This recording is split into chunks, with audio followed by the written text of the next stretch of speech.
It doesn't matter how much we love and adore you or how much we acknowledge your worth. That's a given. But here's the thing. You have to take it. You have to receive what is offered, because even Source, as powerful as it is, can't make you accept it. You have to tune yourself to it. No one else can do that for you. You have the power to choose your focus, to reach for thoughts that feel a little better, and to build momentum in a direction that serves you. It's a subtle process. We've been talking about it all day. You don't do it to score points or to make things better in the afterlife. You don't do it because you're trying to fix something broken. You do it because anything less doesn't feel right. You'll never feel truly good unless you're loving yourself the way your inner being loves you. You do it for the pleasure of it right now, not out of responsibility or for future benefits. It's a deliberate choice to be kind to yourself, to appreciate who you are right now, regardless of where you stand. Think about it. In any moment, does it feel better to be mad at someone or to love them? Does it feel better to see someone's value or to see them as a lost cause? Does it feel better to anticipate someone's happiness or their struggle? Tune yourself to how your inner being sees them, because your inner being holds no resistance. When you align with that perspective, you tap into an incredible power, not for the power's sake, but for the joy of that alignment. That joy is the signal that you're in sync with Source, that you're in a state of allowing. Now, don't think of this as a place you have to stay in forever. Instead, understand that it's a state you can move in and out of. When you're there, you'll feel it, and when you're not, you'll feel that too. You don't need to eliminate difficult moments. Those moments drive your expansion. They're part of the process. Step 1 is asking. Step 2 is Source answering. Step 3 is allowing it in. Step 4 is mastering that allowing.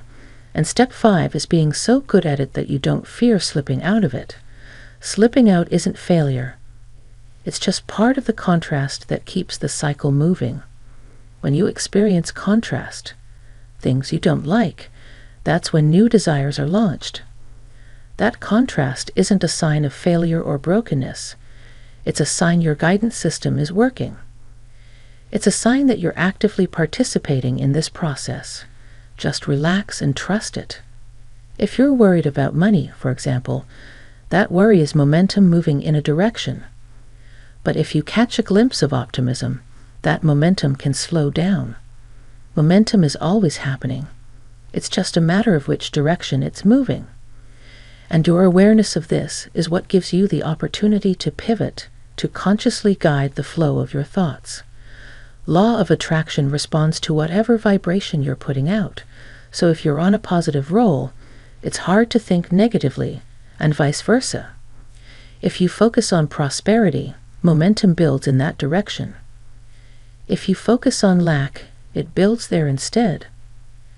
Many of us do a little of both, creating an inner tug of war. So ask yourself, under what influence am I right now? That's how you get ahead of it. When you're caught up in the reality of unpaid bills, that momentum is strong, and it's tough to shift. In those moments, it's better to distract yourself, to practice the pleasure of non-resistant thought instead of forcing yourself to face reality. Sometimes, it's not about solving the problem in that moment. It's about softening your stance and giving yourself room to breathe. If you take joy in thoughts that feel good, keep going with them. Not for the power, but for the pleasure. When you wonder, would it be better to focus on this or that? The question is, would it be better for my joy or for the control? If it's for joy, it's worth it. If it's for control, it'll backfire. Control is resistance. Joy is flow. And flow is where your power lies. Remember, your movie is already made. Your desires are already in your vortex. It's not about forcing things to happen. It's about enjoying the unfolding of what you've already created. If you try to create it now, from a place of needing to prove something or fix something, That's a sign you don't fully trust what's already done. The manifestation is a sure thing. Your job is to be receptive, to line up with it, and to savor the journey. When others expect you to change so they can feel better, recognize that you can't give them enough to fill that void. They need to connect to their own inner being. You can't be responsible for their happiness. They have to align with themselves. When you stay true to your own alignment, you become an example of what is possible, and that's more powerful than any attempt to fix or control others. So when you're focusing, ask yourself, under what influence am I right now? If it's source, let it flow. If not, take a break.